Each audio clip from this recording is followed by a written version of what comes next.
sakalam karunam samayadipate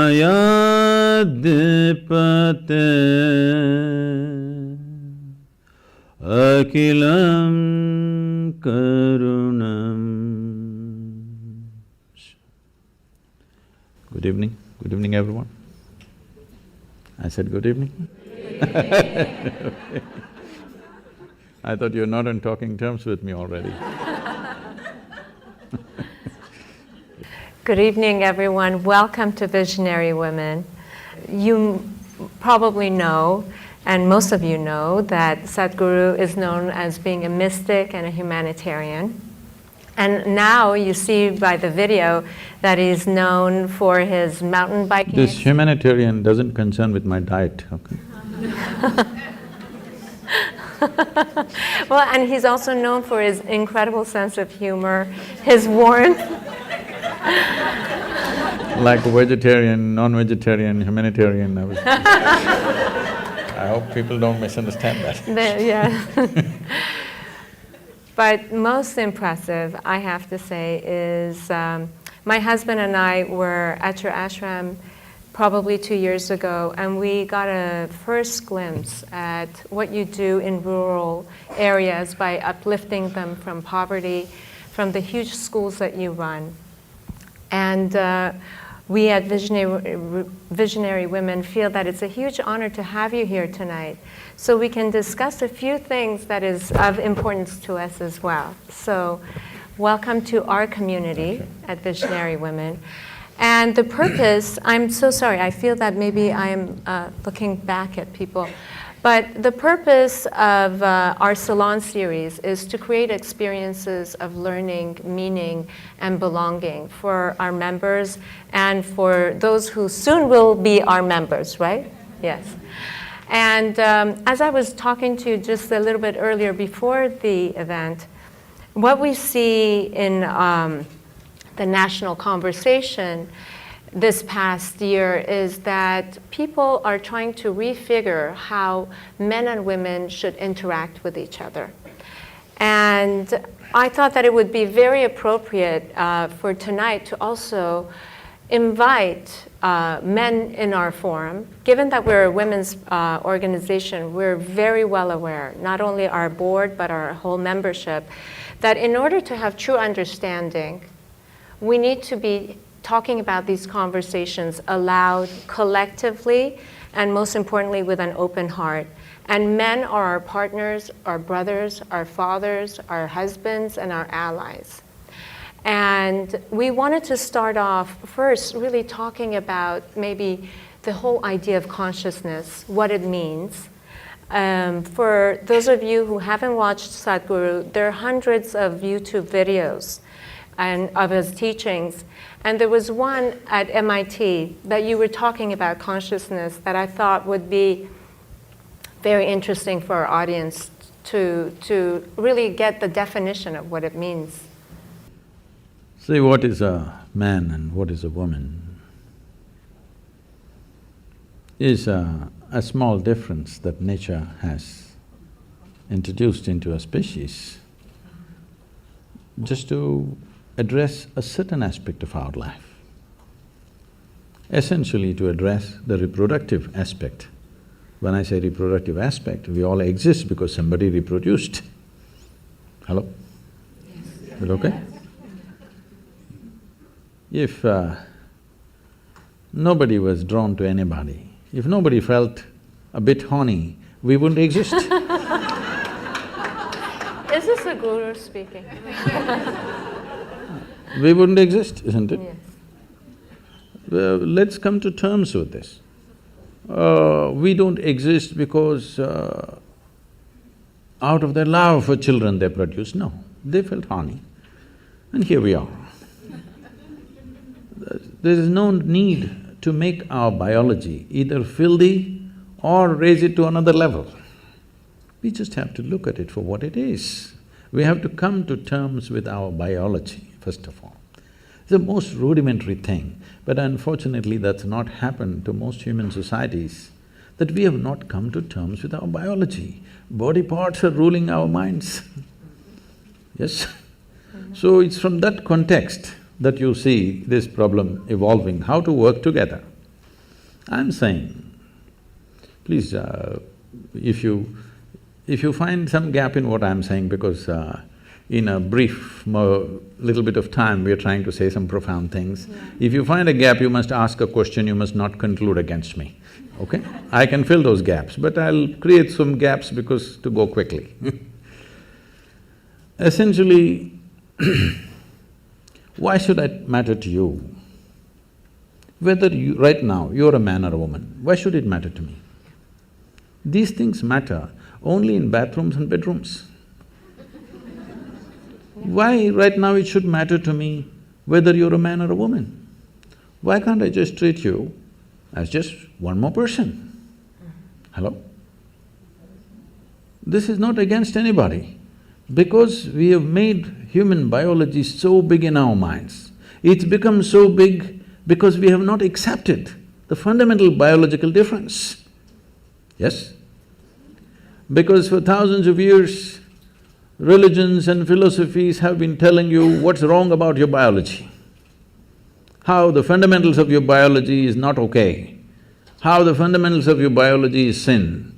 Because of this, we came to a certain level of resistance about human biology, particularly a woman's biology. Because of this, these things have become big, because the nature of human mind is such, whatever you resist becomes the biggest thing in your mind.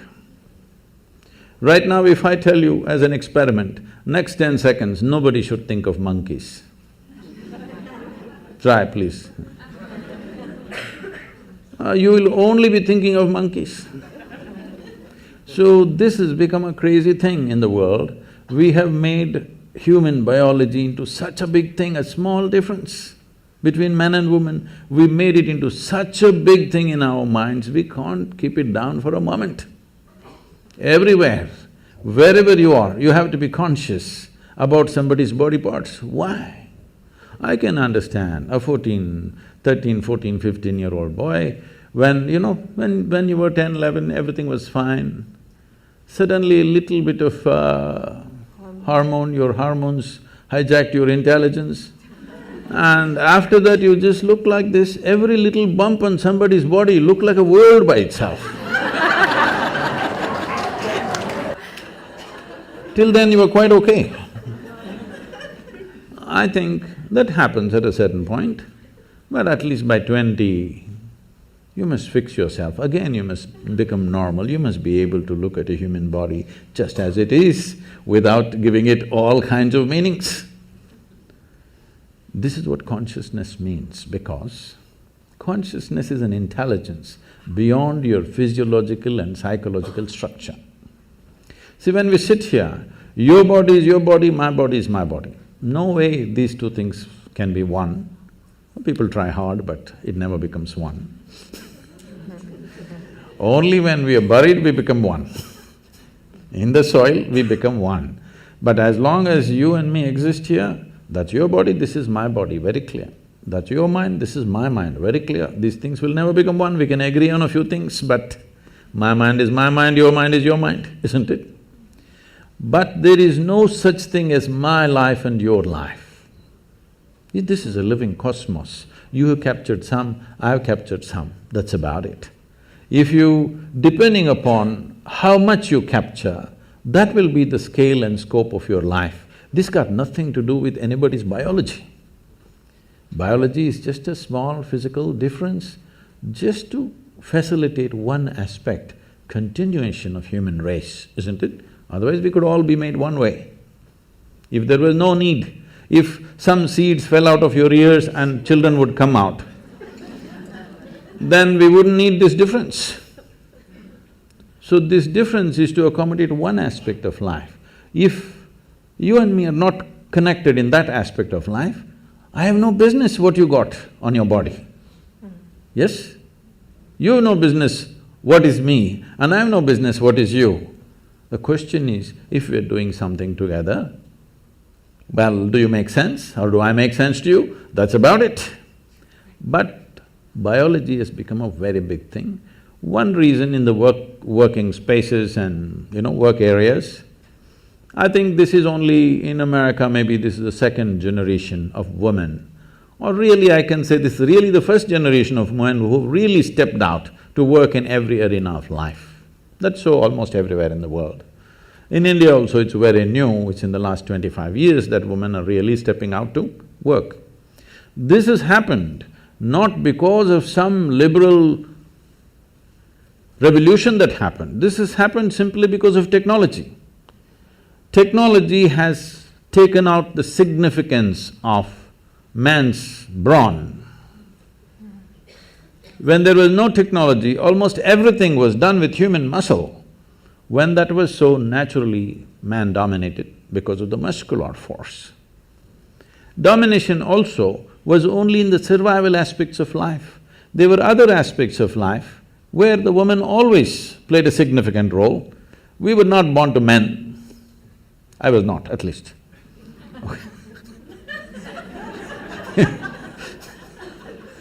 So, they always played a significant role, but roles were divided because economic aspect of life was largely muscle-powered. So, men dominated.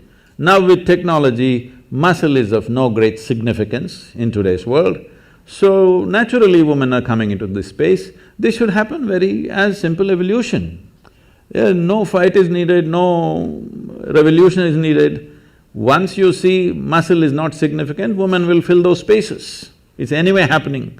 There is no need to make a big thing about it. Exploitation. If you're talking about exploitation, I want you to understand, still we are in… as a civilization, we are still in that level of crudeness of mind. It's not just women, anything weaker than us we exploit. Yes or no? Every creature on the planet we're exploiting, aren't we? Hello? Not just women, children are beaten. Why? Just because they're small. Hello? Why do you think children are beaten by a lot of people? Simply because they're smaller than you. If your children were bigger than you, would you go and beat them?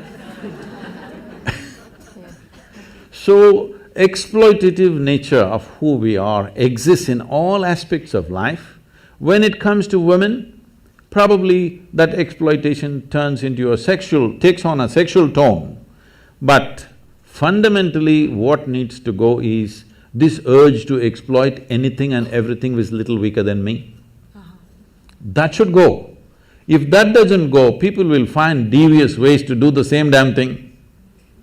You can do as much as you want, you can fight as much as you want, but people will find devious ways to do the same thing, isn't it? So this urge, if somebody is little less stronger than me, I have to mess them in some way. This has to go. If this has to go, the most fundamental thing is just this, because today it's about consciousness. What consciousness means is, see, you have a body. Your body is just a heap of food that you've gathered over a period of time, yes? What was soil became food, what was food became flesh and blood, here we are. Most people don't get this till you bury them. If you get it now, you can transform your life. Otherwise, one day anyway we'll get it from the maggots, but that's late. So what you accumulate can be yours, cannot be you, isn't it? Hello? Whatever we accumulate, we can say this belongs to me. You cannot say it's me, isn't it? So similarly, whatever the content of your mind is also accumulated from the impressions that we have taken in. So this is also an accumulation, this is also an accumulation. These things are two basic faculties we have. Right now, unfortunately, we are so badly identified with these two things that we can't use them as we should, but they are the source of a lot of mess in the world. So when you say consciousness, you're talking about a dimension of intelligence which is neither of the body, which is neither of your mind, but it is the source of both the body and the mind. You just eat a piece of bread and it becomes human body. Hello? Happening, right? If I take a piece of bread in my hands right here and turn it into a human body, who would you think I am? Huh? Magician? Did you see a magician making a baby?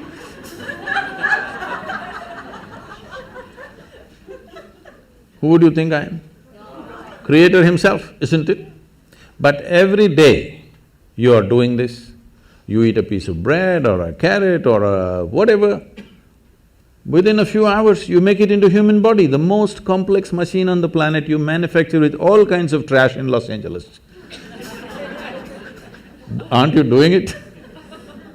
So, when this dimension of intelligence exists within you, if you touch that dimension, naturally your identity will be with that dimension. Right now, the only problem is human experience is limited to their biology and their psychological structure. Physiological and psychological structures are the only two things you have experienced. Because of this, your identities are there. Because of this body part difference between the same species has become such a big deal. But do you feel that men and women have different essences? Do they have… you've talked about the masculine and the feminine principle. Could you tell us a little bit about that? See, we should not misunderstand masculine with male and feminine with female. Female and male is a manifestation. Masculine and feminine are two fundamental qualities in nature, because physical nature in the universe happens between polarities. So one dimension of polarity is masculine and feminine. You may be a woman, but you may have more masculine in you than a man. You may be a man, you may have much more feminine in you than most women. So the question is not about being male or female. Being male or female is just a biological manifestation. Masculine and feminine is the basic polarities, which is the basis of physical creation here. So, if you want to be a complete human being, it is very important both masculine and feminine are there within you in equal proportion. Only then you are a full-fledged human being, otherwise you are a skewed human being. In this skew, you will misunderstand everything. In this skew, you will become a very limited possibility of life. If you might have seen these images probably because of the yoga studios and other things in California. You will see in India, Adi Yogi, or he is known as Shiva, he is seen as the ultimate man. He is the ultimate man not because he is a super macho, he is ultimate man because one half of him is a woman. Have you seen these images? One half is a very athletic man, another half is a full-fledged woman. So his body itself is one half man and one half woman. In yoga, this is called as Pingala and Ida, two dimensions of your energy within you. Only when these two things are in balance, you have a proper perspective of life. Otherwise, you have become a very biological entity. Biology is a basis. Biology cannot be the peak of who we are. So I do know that you have a quote that says that whether you're male or female, if you're not in touch with the feminine, you don't enjoy the finer things in life. So is the feminine principle things that are more receptive? See, when we say masculine, there are two fundamental forces working within us all the time. One is our instinct of survival. We want to survive. We can take survival to different levels, but essentially the instinct of survival is this one wants to, this limited entity wants to survive and do well. This instinct is there in all of us, it's there in every creature in the world. Another dimension is, there is something within you which always wants to expand. That's right. When you are in a survival mode, you want to build walls around yourself. Boundaries are important. If you let your dog loose on the street, you will see he goes on peeing all over the place. Not because he has some urinary problem, I'm sorry, I'm not able to look at you. Not because he has some urinary problem, he is building his pea kingdom. He's setting his boundaries. It's a natural instinct. Yeah. He is trying to set his own boundary all the time. This is survival instinct in all of us, that we want to build a wall, protection, self-preservation. But there's another dimension which wants to expand. If you don't empower that, If you just empower only your instinct of survival, then you will build a wall of self-preservation, and after some time you realize walls of self-preservation are also of self-imprisonment after some time. Yes? If you build a wall today you see an enemy outside and you build a wall. Tomorrow you are in your own prison. Somebody else put you into prison, that's bad. But you yourself put you into a prison, that's horror. Yes?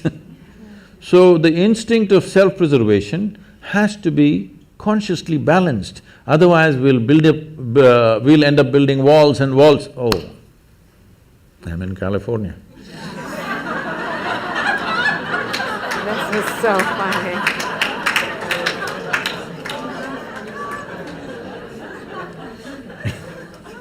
No, I was not making a political statement. You just did. So, inevitably, when we feel unsafe, we'll build a wall. So, the instinct of self-preservation cannot be ignored, it is there, obviously, isn't it? Obviously, it is there in all of us. Walls are not always of brick and mortar, there are a variety of walls we set up. But the longing to expand is also there. How much expansion do you want if you sincerely look at this? Today if you're here, you want to be little bigger, if you're there, you want to be little bigger. But suppose I make you the queen of this planet. Hello? Don't look at me hopefully, huh? Why will I commit such a blunder? Suppose I make you the queen of this planet, will you be fulfilled? No. You will look at the moon. Why not that? If I give you the moon, will you keep quiet? You will look at the next galaxy. If I give you one galaxy, will you keep quiet? You will look at the other galaxies. So there is something within you which wants to expand. How much expansion do you believe will settle you? If you really look at it, you want to expand boundlessly. There is something within you which does not like boundaries, please look at this. Yeah. If I imprison you right now in a 5x5 cubicle, you will feel horrible. So tomorrow we'll announce your liberation and liberate you into your 10x10 cubicle. Now you will feel wonderful for a day. And then you will feel horrible in the 10x10 cubicle. We will liberate you into your 100x100 cubicle, you will feel really great for 3 days. Again you'll feel the same thing. It doesn't matter where I set the boundary. The moment you can feel the boundary, you want to break it, isn't it? So there is something within you which does not like boundaries. So if there is something within you which does not like boundaries, it simply means it is longing to become boundless. Yes. You cannot become boundless through physical means, isn't it? Physicality means, the fundamentals of physicality is a defined boundary. Without a defined boundary, there is no physical body. Suppose there were no boundaries to my body, where would I be? Here or there or where? Only because has a boundary, it is here. Your body has a boundary, so it's there. But there is something within us which longs to be boundless. If we do not empower this, there will be no balance between masculine and feminine. That is why ultimate liberation, both for men and women, it's not… see, one cannot be liberated from the other. Both have to be liberated from what? From this bondage of being stuck in our own bodies and identified with little bodily changes that we have between us and go on endlessly about the same debate. No, unless we become free from the identification of our own physical form, there is really no freedom. This is what consciousness means, an intelligence which creates this body. Today there's a whole lot of interest in the Western world about the brain. In the yogic sciences, we do not attach much significance to the brain because we think through the entire body. This is the way of women for a long time. They thought with their body. They did not have all those complicated thoughts that men were struggling with, but they simply knew what to do, what not to do, because they thought with their entire body, because their body was doing things which no brain can do. Even now, if I ask you, What you call as intelligence in modern terms, in today's educated world, what people think is mind is a combination of memory and intelligence, isn't it so? Memory and your ability to concoct something out of what you remember, the data that you have, and what you make out of it and use it, now you're considered smart, isn't it? Let's start with memory.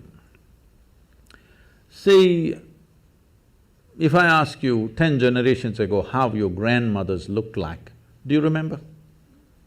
No. Do you remember? No. But your great-great-great-grandmother's nose is sitting on your face right now. Your body remembers or no? Your body remembers or no? How your skin tone was 1,000,000 years ago for your forefathers, your body still remembers, yes or no? So in terms of memory, what your body carries is trillions of times more than what your brain can ever carry, yes or no? Yes. The complexity of activity that are happening in a single molecule of DNA, with all your brains you can't figure it. Yes or no? More complicated activities happening here than here. Yes? So, this is a body of intelligence. The question is, can you employ it or do you just run on one thing? In the yogic sciences, we look at human intelligence as 16 parts. So this is like a 16-wheeled truck, but you choose to drive it on one wheel. Very strenuous.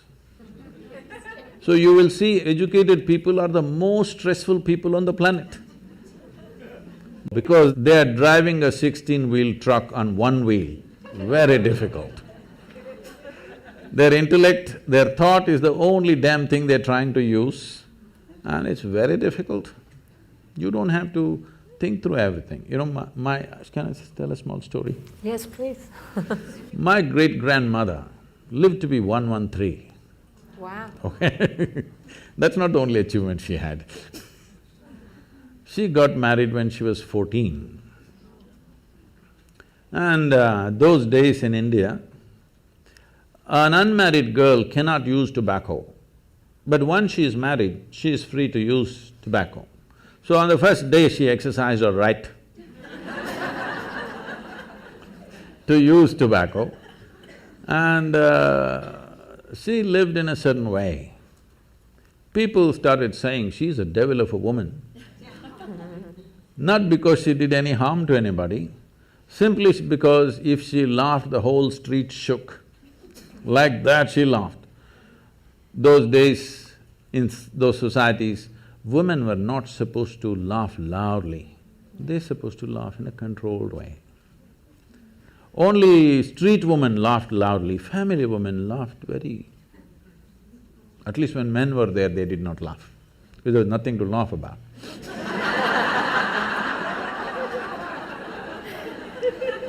But she laughed in such a way that the whole street would shake if she laughed.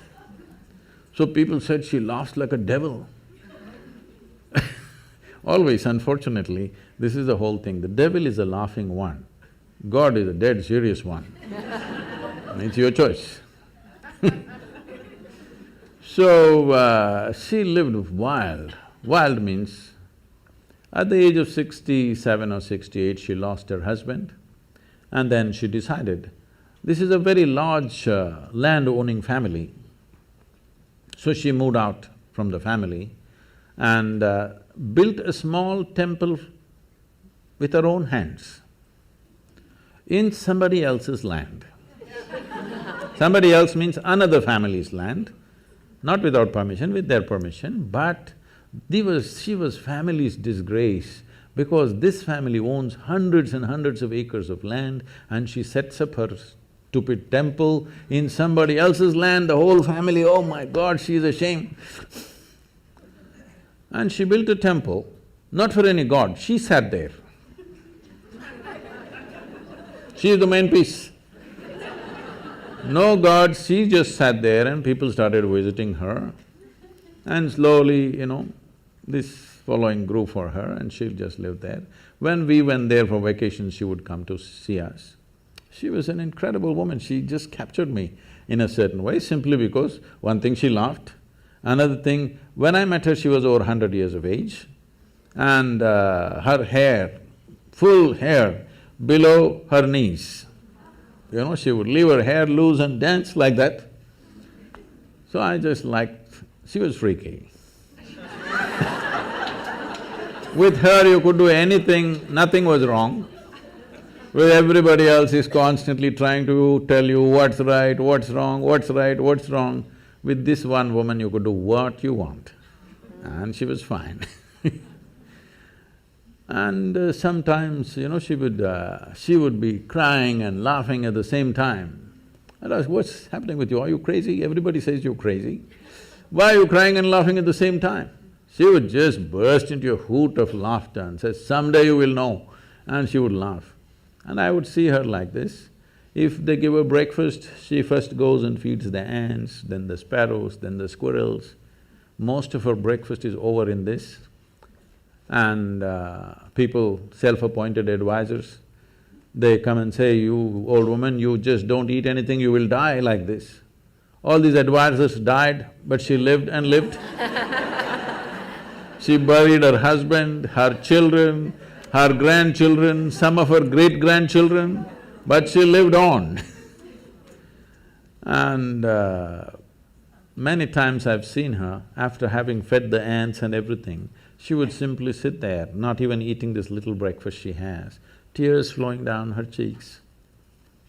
And I would ask her, what's wrong with you? Because, you know, I thought she's very emotional about the ants because I was 5, 6 years of age, I was going stamping the ants, and she was so emotional, she never stopped me from even killing the ants, though she was feeding them.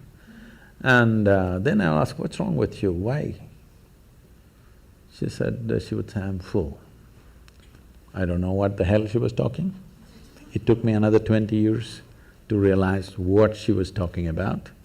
So for me, she became the symbol of feminism for me. She was the ultimate woman because she fulfilled everything that she is expected to fulfill, but she was never a part of that nonsense. She was always beyond that. And this is because not you have great thoughts. Thoughts are very rudimentary stuff in human life. This must be understood, I'm sorry. Because I'm being introduced as a thought leader, I'm getting scared of that. See, thought is happening only from the limited data that you have gathered in your head, isn't it so? But there is something more phenomenal happening all across, isn't it? Hello? The intelligence of the creation is functioning right now here, is it or not? Yes. If you can transform a piece of bread into a human being, that means the very intelligence of the source of creation is throbbing within you right now. Instead of identifying with that, we're unfortunately getting identified with what we accumulate, with the car we have, with the house we have, with the relationships we have, with the body we have, with the accumulated knowledge that we have. We have gotten identified with things that we have acquired rather than being identified with the source of who we are. So this is what consciousness means, but this will not come by thinking differently. You must touch that dimension beyond physiological and psychological process. This is something that must happen. When that happens, there will be no problem about who is a man, who is a woman. Could you please tell us how we can touch that dimension?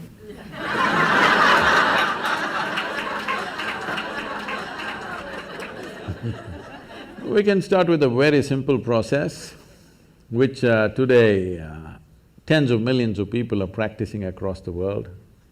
I brought this out because, you know, when I was just about maybe 2.5 or around 2.5 years of age, my mother, her health was not good.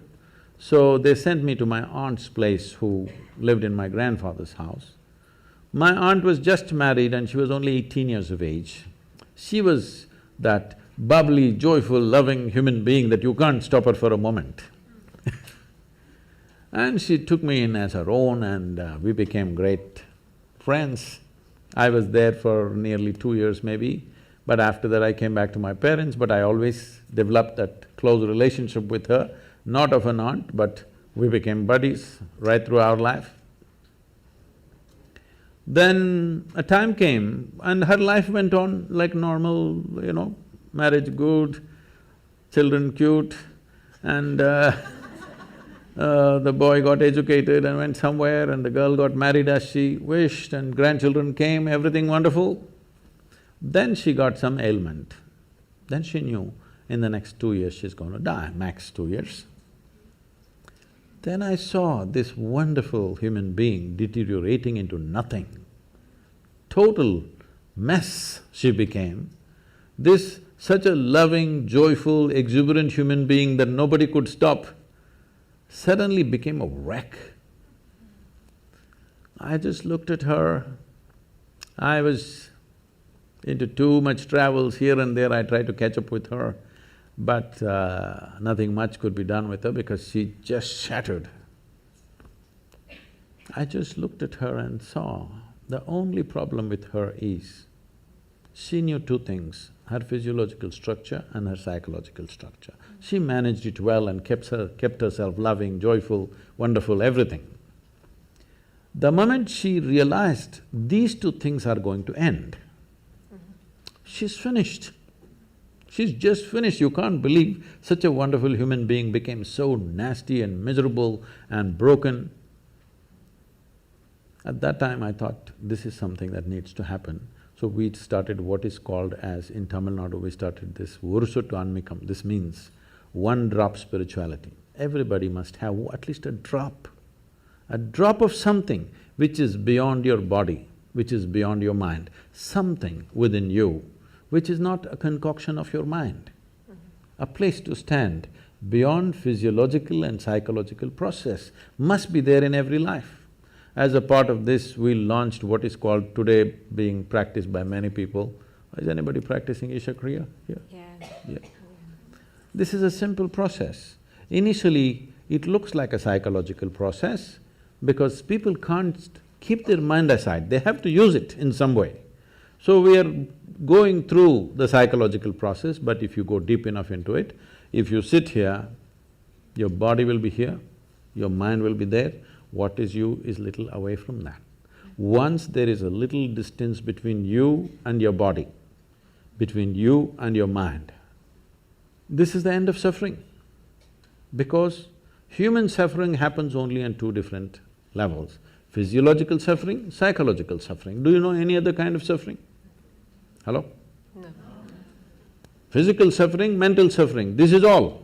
Once there is a distance between you and your body, between you and your mind, this is the end of suffering. This must happen to you not at the end of your life, at the very beginning of your life, because the fear of suffering is what has crippled humanity. A human being has not explored the full depth and dimension of who they are simply because of fear of suffering. What will happen to me? What will happen to me? Is always the concern, isn't it? Suppose you came to this kind of ease, that if you sit here, whatever the hell happens to me, this is how I will be. If this assurance and ease came into your life, then you would explore life in many more ways than you're doing it right now, isn't it so? This needs to happen. If we want to unleash human genius on this planet, the fear of suffering has to go. For that to go, you must know something beyond your physiological and psychological structures. Absolutely. Do you feel that… First of all, I wanted to ask you, can you define…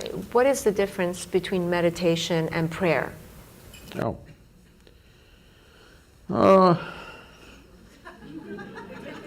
You're trying to get me into trouble. Yes.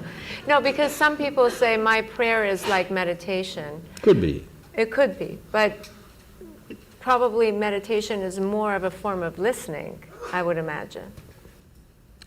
See, there is something called as organized prayer, and there is something that all of us may experience at some point. You don't have to be religious for this. Sometimes you become prayerful. You saw a glorious sunset, you just sat there without knowing why. You're not saying anything to the sun, after all he's going. Simply, just the beauty and the magnificent nature of what it is. Maybe your hands came together like this, something you did. It happens, right? So you are prayerful. To be prayerful is a fantastic place to be. Now somebody created systems to make you prayerful, but unfortunately that just became prayer for a lot of people. Prayer means you're talking to somebody, a long distance talk. And unfortunately, if you look at the prayers on the planet, I would say 95% of the prayers on the planet, whatever kind of religion they belong to, is just about, dear God, give me this, give me that, save me, protect me. Is that so? Yes.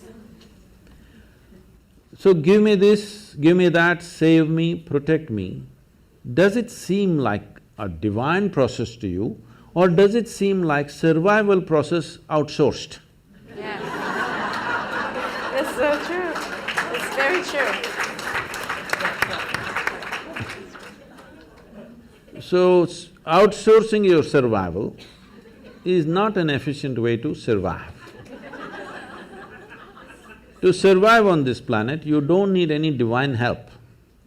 You just need 4 limbs and a few brain cells that work. That's all you need to survive. You don't need any other forces to come and cooperate with you for survival. Only when your life is beyond survival, you're looking for other dimensions of existence, then you may need the cooperation of other forces. For survival, when a worm can survive, an insect can survive, a bird can survive, an animal can survive, with such a big brain you cannot survive, what is this? The only problem may be you want to survive like somebody else, that is a problem. That's not going to be ever achieved, because somebody else will always be doing something different or better or whatever you think it is.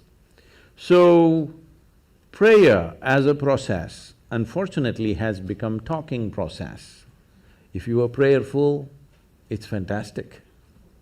So being in meditation, see, the English word meditation is not specific to anything, it's a general term. If somebody sits here with eyes closed, we say they're meditating. But with eyes closed, you can do many things. You can do japa, tapa, dharana, dhyana, samadhi, shunya, samyama. There are many things you can do. Or you might have just mastered the art of sleeping in vertical postures. That is also an art. So, the word, English word meditation is not describing anything specific.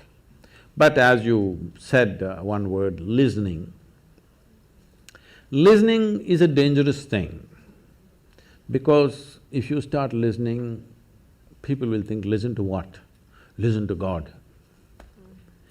All those people, I'm saying with this all due respect, so those who are devout, those who are prayerful, that's a different matter. But people who claimed they heard God speaking, they did the most terrible things on this planet. Yes or no?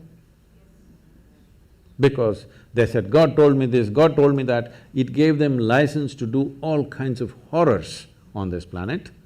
And especially as women, you should not subscribe to this because millions of women have been burnt alive because God told something, okay? So, listening is a dangerous word. The moment you say listen, people will start listening to all kinds of conversations that are happening. But to become listening is a wonderful thing. If you take these words literally, prayer, listening, all these things can become ugly because people always have this thing about, what is my experience of life? I translate everything according to that, isn't it? Whatever is told to me, I will translate it within the limitations of my experience of life. With this, if you say listen, they must listen to somebody. Whom should I listen to? God or devil? Please listen to God. Then he starts talking. So, listening is a quality. In yoga, we call this being a sati. Oh, that's very wonderful, because sati also means a woman. Sati also means a wife. So we call this Satipatthana. Have you heard this word? Anapana Sati Yoga. This means just to wait upon something. Because they saw in ancient societies, women had a certain quality of waiting which made them very special. Because it's not like today, if a man goes out every 7 minutes, you can keep track of him, you can put a GPS tag on him, where is he going, what is he doing. Every 7 minutes he has to message back where he is. Those days, either on business or war or expedition, they went out. You never know whether they're going to come back or not come back. You're holding children and sitting here with all kinds of forces around you, and everybody knows your man may not come back. It's always possible he won't come back. But they waited. That waiting had a very special quality because in waiting there is an eternal quality. In doing, all doing has a beginning and an end, isn't it? Yes. Waiting has an eternal quality. So this quality in the yoga we refer to as sati. Sati means wife and a woman. The feminine is called sati, and this is the quality of waiting. In a way, it's listening. You're just willing to be with life. Now you understand it's not all about messing with it. There are some things we do and rest we wait. It's like pregnancy. Some things you did, rest you wait. Life happens. I'm going to ask one last question and I'll turn it over to our audience for questions. But you were talking about willingness, and Visionary Women is a volunteer-run organization. And I know that every single person who is here is giving their time to one organization or another. And the fact that you have 9 million volunteers, and you were talking about the relationship between volunteerism and willingness, and that it's through willingness that you uplift your consciousness, if I'm quoting you correctly, or I'm understanding it. In some ways talking about how it could be a doorway to becoming a bigger person than who you are. See, before we come to women, first thing is visionary. What a vision means is, see, everybody has desires. Desire is an incremental way of enhancing our life. Today you desire, I must have a home, tomorrow you desire, I must have this money, tomorrow you desire something else. These are incremental ways of arranging and rearranging our lives, which are needed to do a few things. When you say, I'm a visionary, what you're saying is, I have a larger desire, which is not about just incremental improvement of my life. Desire is about me always. Vision is an all-inclusive process. So, this itself is a phenomenal thing. If people, instead of having desires, if they have a vision, vision is always all-inclusive. Desire is personal. Desire leads to incremental changes and improvements. Vision can transform the whole situation.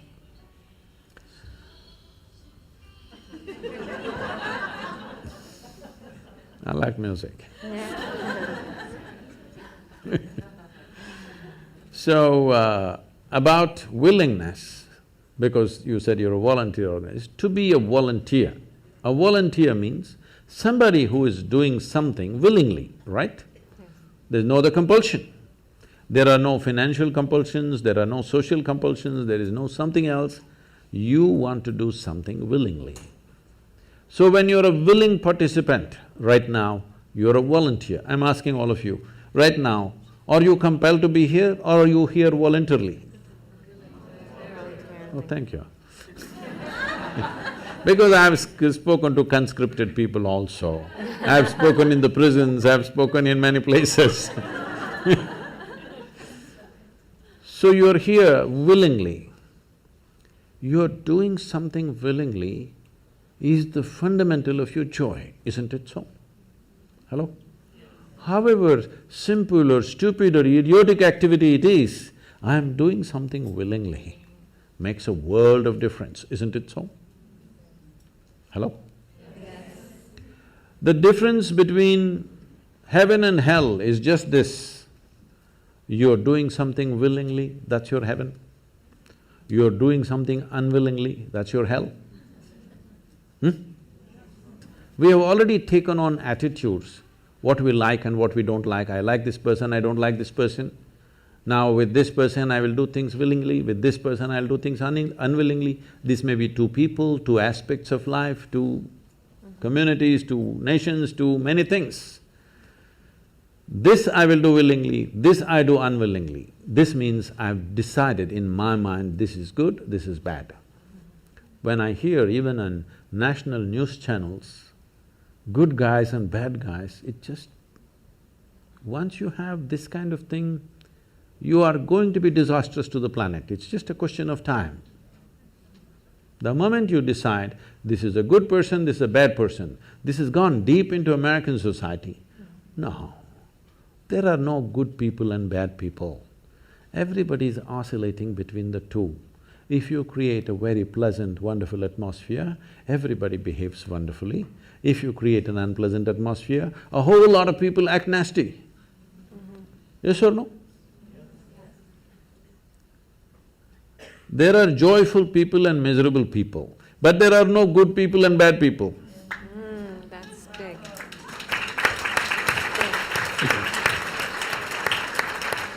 The moment we think we are good, we are entitled to destroy the bad, isn't it? Yeah. Oh, we've been destroying a lot of people for a long time. Time to stop that because human beings are in different levels of experience and understanding, variety of people. Anybody who is not like you is obviously bad, isn't it? Isn't it so? Those who are not like me must be bad people. Because the basis of goodness and what you think is goodness is decided by you. No, you have no business to do that.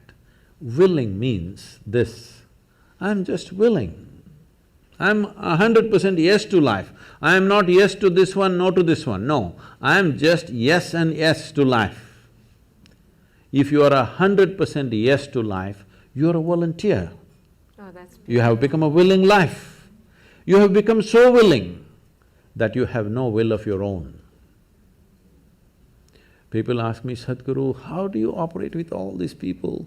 All kinds of horrible questions they're asking, they're doing this, they're doing that. I said, my life is not about them, it's about me. It's about how I am. It's about me. It doesn't matter how they are, that's their choice. But how I am is my choice, this is my way. No matter what they do, I'm like this. Because I have not given that freedom to anybody that somebody can freak me, somebody can make me angry, somebody can make me happy, somebody can make me unhappy. These privileges I kept to myself. It's time you do that too. Because if somebody else can decide what can happen within you right now, isn't this the ultimate slavery? Huh? Isn't this?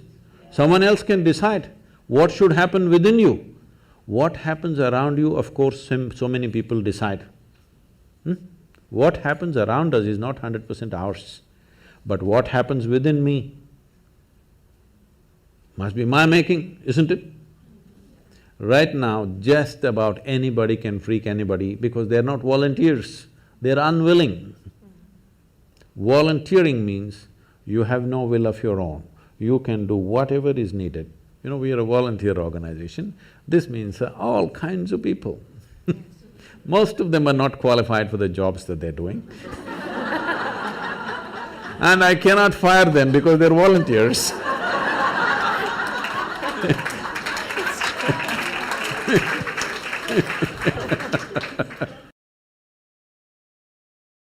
On a daily basis, Sadhguru, I can't work with this person, she's so horrible, I can't do it.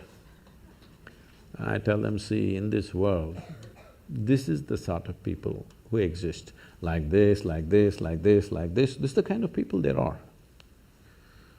But if you want to work with ideal people, you must go to heaven. and today. Today. But if you think what you're doing is very significant, you must learn to work with all these horrible people. This is how the world is. If you think what you're doing is very significant, you learn to work with all kinds of people. You will see horrible people will do wonderful things. Yes? Yes, yes. But if you want to work with ideal people, you won't find any. I haven't found one yet. All kinds of mixed bags. Yes. But if you are willing that you are not yes and no, yes to one, no to another, you're simply one big yes, you will find a way. I love that. Thank you so much. That I always say that it's the resistance to life. Do you have questions? Since the early 20th century, physicists have been, like Max Planck and Einstein and any number of physicists have been positing that consciousness is causative of physical reality. That consciousness comes first before physical reality has been manifested. I'd like to hear if you have any comment about that.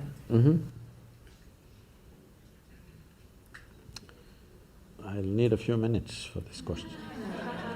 Yes, please.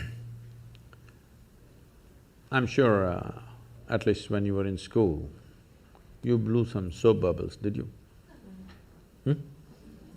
Soap bubbles? Yes. Somebody got this big bubble, somebody got that big bubble, somebody got this big bubble. Same soap, if you give it to two people, one person blows that big bubble, another person gets only this big bubble. Hasn't it happened? Yes. Because something so simple as blowing a bubble needs a certain dimension of attention. Those who have the necessary attention can blow that big bubble. Those who don't have, they get these tiny bubbles going. Something's that simple, same soap. So, when my bubble is floating and your bubble is floating, that's my bubble, this is your bubble, clearly there. Then of course after some time it goes poop. When it goes poop, there is no such thing as my air and your air. But when it was encased in the bubble, 100% my bubble and your bubble. Yeah. Just like that, this bubble and that bubble. Now, whether you got to blow a big bubble or a small bubble determines many things. The scale, scope and profoundness of your life simply depends on how much life you captured. You can call it life or you can call it consciousness. Consciousness is a highly corrupted word, particularly in California, because people are using that for just about everything. But they will continue to use that word because I'm trying to reclaim it. We can call it life also because the only reason… Right now, are you alive? Hello, all of you? Yes. Some of you are not saying anything, I'm asking you. Are you alive? Yes. How do you know you're alive? Now stop your breath for a minute, are you still alive? So, how do you know you're alive? You're conscious, isn't it? Suppose you became unconscious, would you know you're alive? No. So the only reason that you know you're alive and you're alive is because you're conscious. So what you call as consciousness or what you call as life are not two separate things. So, I did not know about physics talking about consciousness. I knew Einstein said something vaguely because I'm, as you see, I'm unschooled. So I did not go as far as Einstein to study physics, but I paid attention to this piece of life. I paid attention in such a way as I paid more and more attention, I realized that the problem is in the nature of our faculties. See, right now, if I show you my hand, if you see this part of my hand, you cannot see this part of my hand, isn't it so? If you're hearing sound, you cannot sense the silence. If you're in silence, you cannot feel the sound. If you're in light, you cannot feel the darkness. If you're in darkness, you cannot feel the light. The human faculty of sense perception, of seeing, hearing, smelling, tasting and touching, this is how you know life. All these things are always happening in comparison with something else. Comparison means what you know by comparison is good enough for survival, but not good enough for knowing the nature of what it is. This is the problem that modern science is struggling with and will continue to struggle with unless… I'm very glad to hear that early 20th century they said consciousness is the basis, but still we are in early 21st century, but still we have not moved towards consciousness, we are still studying physical things forever. People are studying the brain. I was with that European project called Blue Brain and they're building a huge massive computer brain, which is like about 3 times this hall, full of computers, and they had built some 18% of the human brain. I said, see, I got all packed here, you guys… Such a big thing, no, we're studying, that is fine. You are very excited about the intelligence and the million functions that are happening in your brain.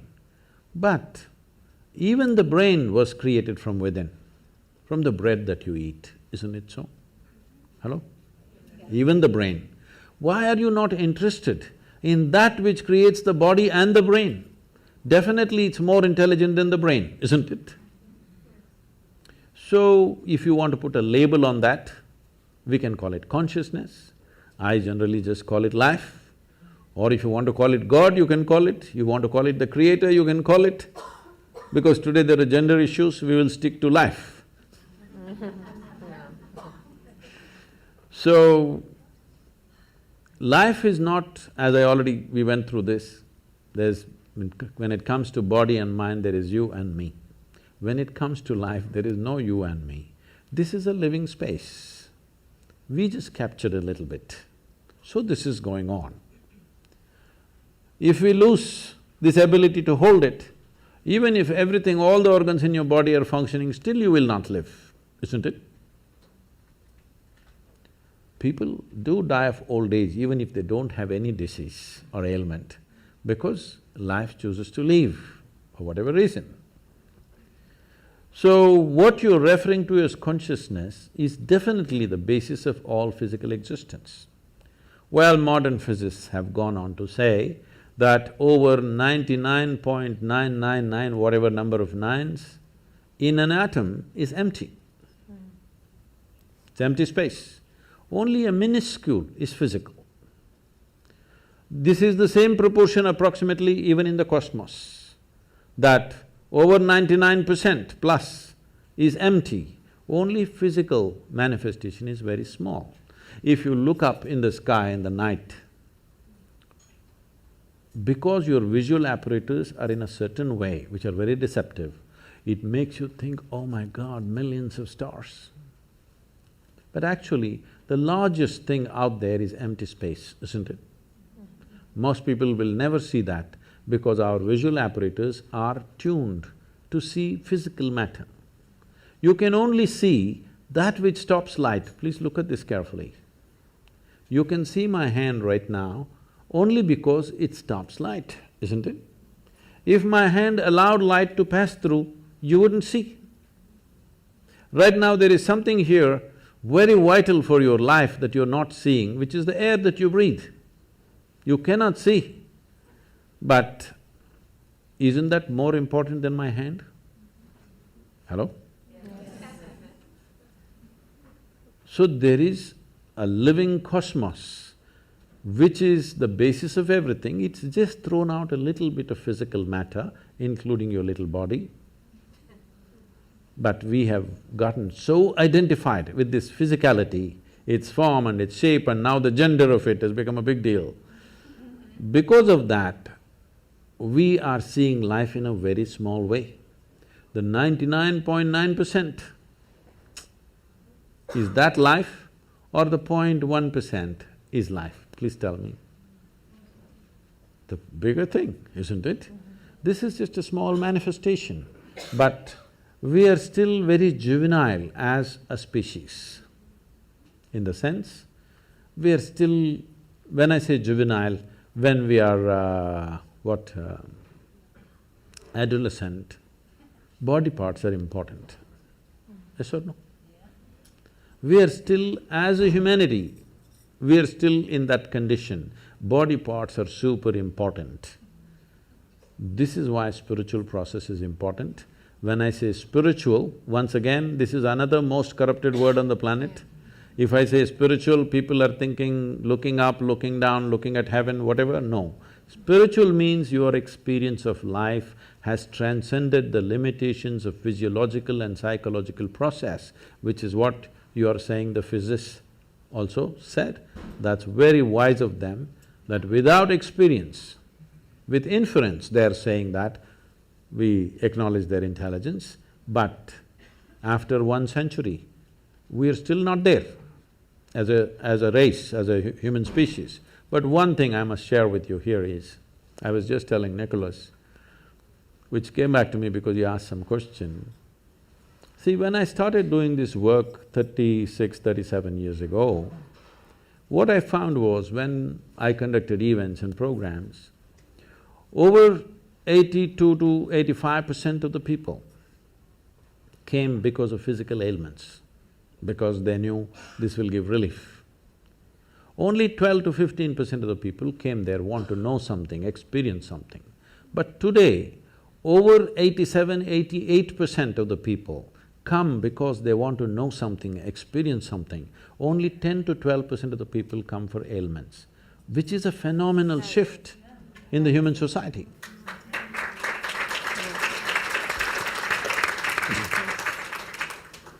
Could we have one question from that side of the room? Good evening, welcome to Los Angeles. Thank you for your time. The question I had was, you mentioned to be free, you have to be stepping outside of the body and the consciousness. How do you achieve that, to have that freedom? That was my question when No, but how do you achieve that separation when you step out of the basically physical body and the consciousness? If you want to make a small attempt, there is Isha Kriya, you can just download this app. Free, it's a free app, you can download this. With headphones, you can daily practice this for some time. If you do it for 30-40 days, then you can do it without any headphone, just by yourself. Initially you take support, after that you do it by yourself. This is a simple way to do it. If you are willing to commit 30 to 32 hours, about 32 hours of focus time, then we have a more powerful and effective process, which is called as inner engineering, which is offered in daily classes, or also preparatory part of it as online, and the final part of finishing part of it, which is direct. It is a transmission of a certain dimension of practice. We must understand this because with all due respect, they've done what they have done. But the way yoga is happening generally, not everybody, generally the way it's happening, it's a bit scary to me. Because when you make a very profound process into just an exercise mechanism, or just a breathing exercise, you want to exercise your body, exercise your breathing, exercise everything, that's not the way it works. Even the physical dimension of yoga. See, of over 200 sutras that Patanjali gave, only one sutra talks about the physicality of yoga. Thiram Sukham Asanam. This means a posture which is comfortable and stable is your asana. To get to this, people do many twists and turns, that's okay. But only one. Nobody bothers what is the remaining 200 and odd things that he's spoken.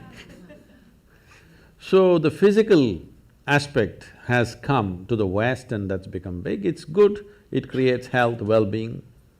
But I want you to understand, there are more people on this planet who are healthy and miserable than unhealthy and miserable. Those who have ill health, at least they have a good reason, they have a good excuse. Healthy and miserable, you have no reason, no excuse to fall back on. So, it is important that you understand yogic practices are not practices, they are live forms, that it is made into a seed form and given to you, you're supposed to hold it that way so that the seed sprouts and grows and becomes something phenomenal within you. It just takes away your backache, your headache, your something else. This is not of great significance, but I understand if your backache is aching right now, that is the biggest thing in the universe. Yes or no? Right now you have a headache. If God appeared, what would you ask? Headache must go? That looks like the biggest thing, isn't it? So I understand, when body is in trouble, keeping the body well is important because even if your little finger is hurting right now, this little finger will become the center of the universe. Yes or no? When it is fine, you can just ignore this body and simply sit here and talk about other things. Little finger is feeling like hell, little finger will become the center of the universe. So, keeping the body well is important for that reason, so that you can keep it aside. If it's very well and no issue, you can just keep it aside and look at other dimensions of life. If this is trouble, our entire focus will remain on this, isn't it? So, inner engineering is that kind of a process. There is a powerful system called Shambhavi, where it is given in a seed form. It is a planting that you do and slowly evolves within you. Millions of people, this is one thing I'm proud of in my life is, today there are millions of people, men and women. In the morning if they close their eyes, tears of ecstasy are flowing. I think this is fantastic. People ask me, Sadhguru, what's the greatest thing you have done? I said, tears. Tears of love and ecstasy are flowing, that's a great word. Thank you so much. I think our time is up, but Sadhguru, we want to thank you for this evening. On behalf of Visionary Women, we also want to donate to the Girl Child Project of Isha Foundation. And if you have 2 minutes to talk about what you're doing to help the status of girls, young girls in India, we would very much appreciate it. And Shelley, I'm going to put my shoes on and please join us. I think a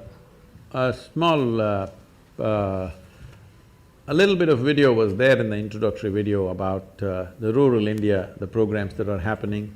I don't know if you saw that, like a 70-year-old woman is playing a game. You saw that she's throwing a ball or something. So this is a movement we started about 17, 18 years ago. And today, the next event is coming on 9th of December.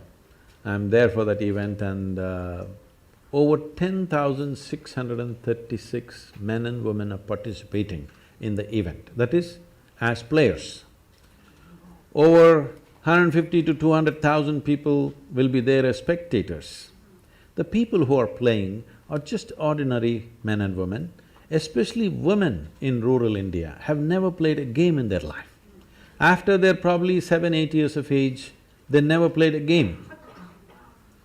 But now they're coming out and participating in a public tournament in front of everybody, it's on the television and ministers and celebrities are coming there to give prizes for them.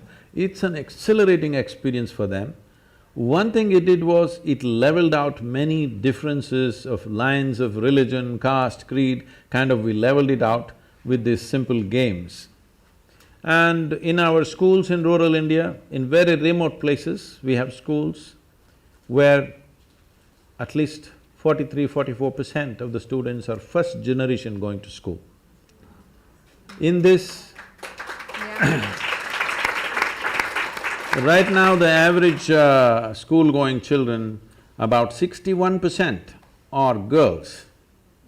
Because in our schools, we have made sure the girls are safe, there are proper bathrooms for them, and there is a culture where they are respected and not made fun of, and there are small things about biology which is the basis of our birth, but unfortunately we think it's some kind of funny thing. These things we have leveled out, we've created different culture in the schools, so the parents feel very comfortable, their grown-up girls going to school, in this kind of school where the atmosphere is healthy. So this we are trying to bring, and we've created 12 schools where we incubate teachers, and we've adopted over 4,600 schools, government schools, and we are operating in them. This is making a big difference for the girl child, because first thing I do is, we make our people committed volunteers to go and visit the bathrooms. How are the bathrooms kept? Because bathroom decides whether the girl goes to school on particular days of the month or not. The quality of the bathroom decides whether she goes to school or not. And if she doesn't go to school on those few days, next day when she goes, it's a kind of a joke all over the place. It's like… it's very unfortunate, but this happens. So, first thing is, when we adopt a school, first thing is, I send most important people in the organization to go visit the bathroom. I don't care how the classroom is, how is the bathroom? It is important. It's as simple as it seems. When you don't have it, it becomes so important, These are simple things, but when they don't exist, how significant they become. Whether that particular girl goes far in her life or just gets trapped in some limited situation is determined by the quality of the bathroom we provide there. Yes. So this is the kind of change, there's a lot more to be done, but with whatever resources we have, I'm keeping the volunteers, I'm not just a guru, I'm a slave driver. We've been delighted and honored to have you with us this evening, and we want everyone in the audience to know that the proceeds from tonight's event are going to the Girl Child Program that we are delighted to be able to support. So give me a minute. So we must understand this, what we call as human life is just a certain amount of time and energy. As we sit here, since the time you came in, all of us are 2 hours closer to our graves. Yes, time is… it's not time ticking away, it's our life ticking away, yes? We are mortal life, limited amount of time. This is our time on this planet. We are a generation of people who are empowered like never before. No generation ever in the history of humanity was empowered the way we are empowered. Our ability to communicate, our ability to do things in the world. So we have the possibility that we could become the greatest generation ever, or we just sit by and let it flow, because if you sit also time goes, if you sleep also time goes, if you create something wonderful time goes, if you don't do anything time goes. That's right. Yes? Time is not stopping, nor can we roll it back, nor can we slow it down, nothing. Our life is just going away. This is our time on the planet. We must make this the best generation ever. For this we need consciousness.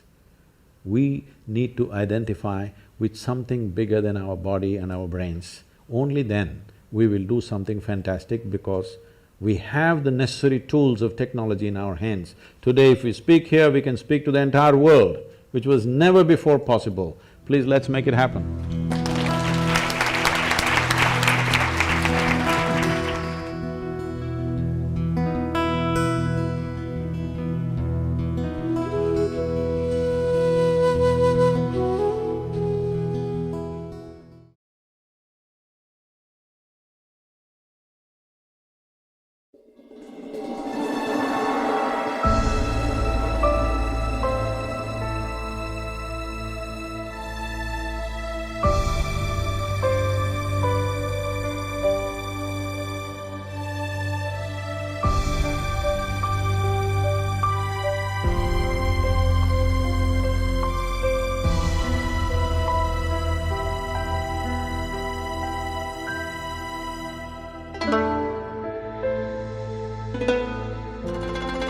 you.